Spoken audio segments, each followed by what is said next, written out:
We have no show without a tell, no tell without a show. We have all sorts of different voices come to speak on this stage. We invite you to be a generous audience in the listening, and we wanted this year to do something that we've never done before. We want to give away a prize. And so I'm going to introduce James Hadley and Rob Wilkins to come to the stage, and they will explain the Pratchett Prize.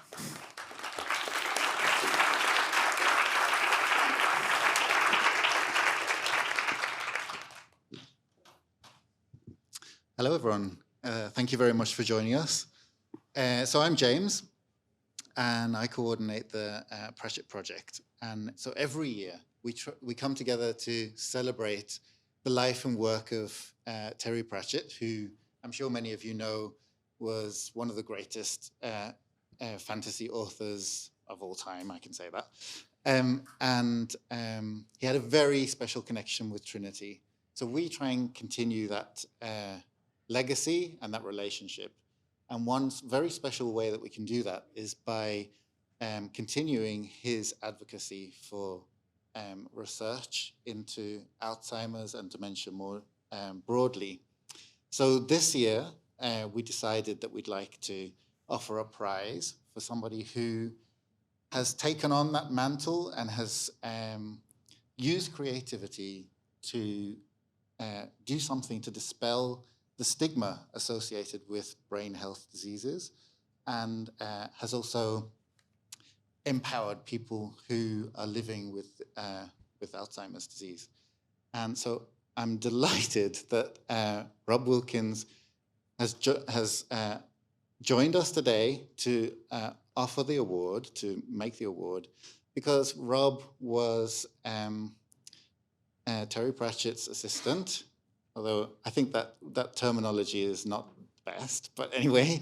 So Rob worked in many different ways with Terry, especially coming to the end of his career. And so Rob has brought a Pratchett Prize, a very appropriate Pratchett Prize, which we'd like to award today. And so we're going to award the prize, this inaugural prize, to the team associated with the play An Old Song Half Forgotten. And the team will invite them up in just a second, and so you'll hear what the play is about and how it works. So I won't spoil the surprise.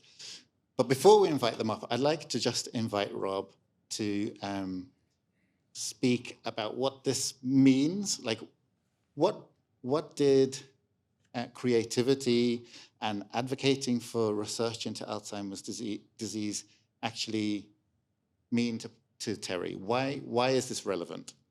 Terry was diagnosed at 59, and the day that he was diagnosed is just burned into my brain, because I thought that was it. Somebody who at that point had written well into 30 novels in the main, in the Discworld series, which was the main thrust of his output.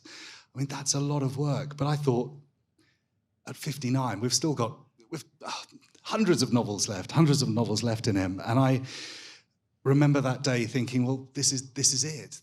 There is no more. And the drive home from Addenbrooke's in Cambridge, I genuinely felt that he would be gone within a year.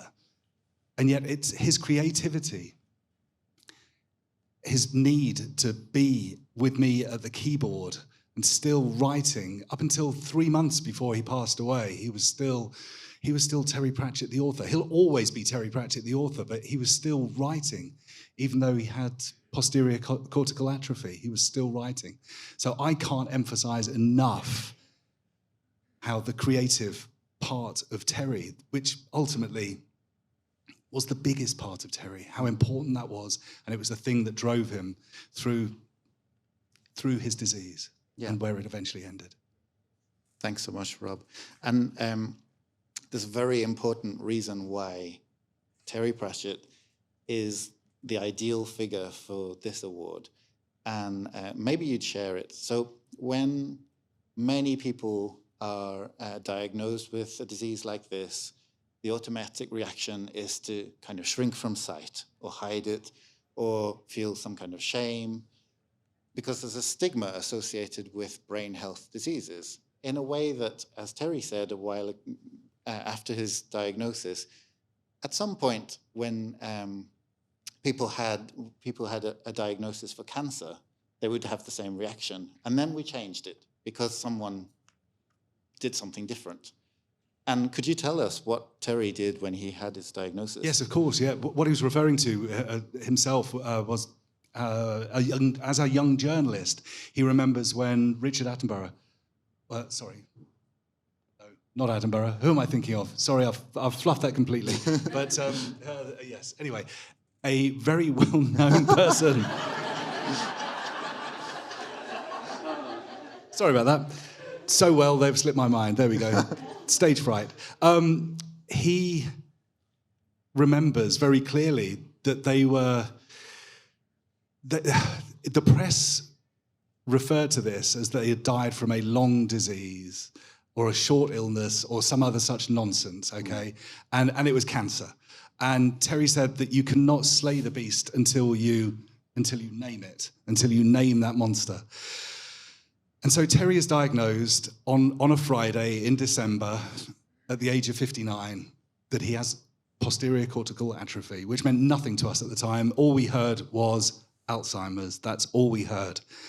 And I left him for the weekend. And most weekends I'd see him at least once or on both the Saturday and the Sunday. But we actually spent the weekend apart. And on the Monday, I got a phone call from somebody who I hadn't told the news to, that Terry hadn't told the news to, and they were reporting it back to me. And what did I know about it? So the news was going to get out there no matter what we did. So what are we going to do, Terry? And I sat down with him over a cup of tea, and I was concerned. What are we going to do? And I asked the question, Terry, who are we going to tell? And he very simply said, we're going to tell everybody. And there was no, I hate to even say the word shame, because it wouldn't have even entered his head for there to be shame. He just wanted to get the word out there about this disease, this wretched disease, because then we can slay it, then we can defeat it. And that's what it was all about for Terry. It's very inspiring.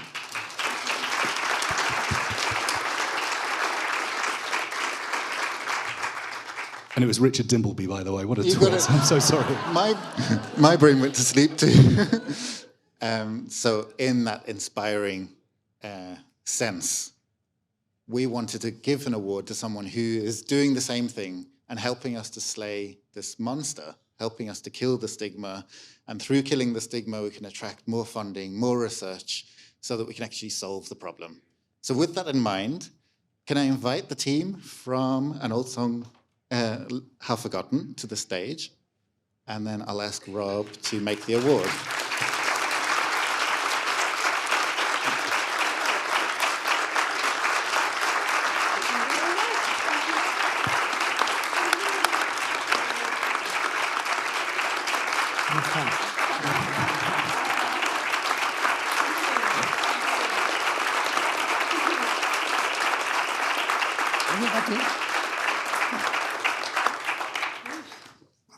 So with that said, I'm going to hand over to the experts. And I forgot to say that on the screen here, you can see some clips of the play. So while Dee and Brian are speaking, I hope you can get a nice idea of what the play actually looks like. But without any further ado, I'll hand over. I might just use that microphone Brilliant. there, so because I have some notes here. Okay. If that's all right. Brilliant. Well, thank you very much. Thank you so much to the Pratchett Foundation and to Trinity College for awarding myself, Deirdre Kinahan and Brian Murray this inaugural prize. We're absolutely delighted. So I have to say that writing and making An Old Song Half Forgotten was just one of the most important and revealing experiences of my career in theatre. The entire project grew out of love, an undying belief in the meaning of art, and a great respect for human resilience. There were nearly 50 of us who worked on this beautiful theatre production, and each and every one of us were buoyed by how the challenge of Alzheimer's actually elevated our art, never undermining or diminishing the excellence we all strived for or felt that Brian Murray deserved. We filmed the entire process with a view to making a documentary so as to share our experience, but also, unbeknownst to ourselves, actually created a blueprint as to how theatre can be made with great actors suffering from this disease in other communities around the world. The story of an old song began when Brian told me he had to drop out of a production of my play, Halcyon Days, as he had just received his diagnosis. He was devastated at perhaps never gracing a stage again. 50 years, he said. It's been my life for 50 years. And I thought, how can we lose such talent? Surely there must be a way to continue to enjoy Brian's unique performance genius. There must be a way for him to make theatre. I know Una thought I was crazy in the early days, but both herself and Brian ran with the idea. And so we reached out to my friends at Soft Productions, the Abbey Theatre, and some of the finest talent in the land to make this play happen. So whilst Brian and I are very grateful to achieve and receive this award, in truth, we know we share it with an entire team. My idea for the play was simple enough, says she, with absolutely no idea of what lay ahead. I write a play for an older man with Alzheimer's who's recording moments of his life in order to try write them down so that as the disease progresses, he's something to hold on to, something to tell him who he is. I knew I needed to support Brian on stage, so I conceived of another character, Brian's younger self, who could prompt him as to his memories and also people them by playing the various characters in his life. I also wanted to include music because it's so important in the world of memory. So I reached out to Paul Frost, who composed magnificent music for a string quartet who appeared in the play as musicians visiting the nursing home in which Brian's character now lived. In came a flurry of terrific artists to help. Key to the process was Louise Lowe, a theatre director of incredible vision, tenacity and patience. Matthew Malone, a young actor of extraordinary talent and grace who took on the role of onstage carer as well as colleague and actor. Our two understudies, our stage management and design team, and Natasha Duffy from Soft Productions, who not only contributed artistically, but tore the world apart to help us find the money, and continues to do so now in order to make a film documentary that will share not only the joy of this unique moment in world theatre, but also a journey of extraordinary learning. And we learned fast, because we had to. At an early workshop supported by Meath County Council, we learned just how much support was required for a person with Alzheimer's. We learned how the disease affects energy, in the moment, cognitive agility, and the simple ability to move around a stage. We also learned that a big story was not required for this drama because all the drama of this production was in having a man with Alzheimer's play the role of a man with Alzheimer's, the truth of it so utterly affecting. We left that week with an entirely new script and a new idea of what might be required in rehearsal. Similarly, once we got to the Abbey, the team learned the need to reconfigure the entire building so as to allow Brian feel at home. We all wore badges so Brian would instantly know who we were without asking.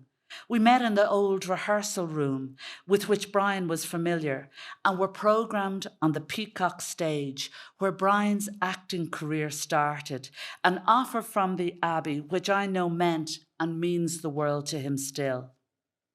Signage was everywhere. Rehearsals revolved around Brian's energy patterns, and all of the creative design team turned on a tuppence to redesign how the set moved, how the lighting lit, and how the soundscape interacted with the actors, when we realised that moving from rehearsal room to stage imposed a suite of new challenges. An earpiece was introduced, and one of our understudies, Dara Feely, fed Brian his lines live during the performance every night. Our stage management team put pictures of Brian in the play all over his dressing room, so when he arrived, he could see himself in the play and be reminded of why he was in the theatre. A format was devised whereby Brian and Matthew ran the opening of the play just before the audience arrived, so that Brian was already in the world and ready to go. Every moment of the play was written and directed so that Matthew could lead Brian through the production effortlessly.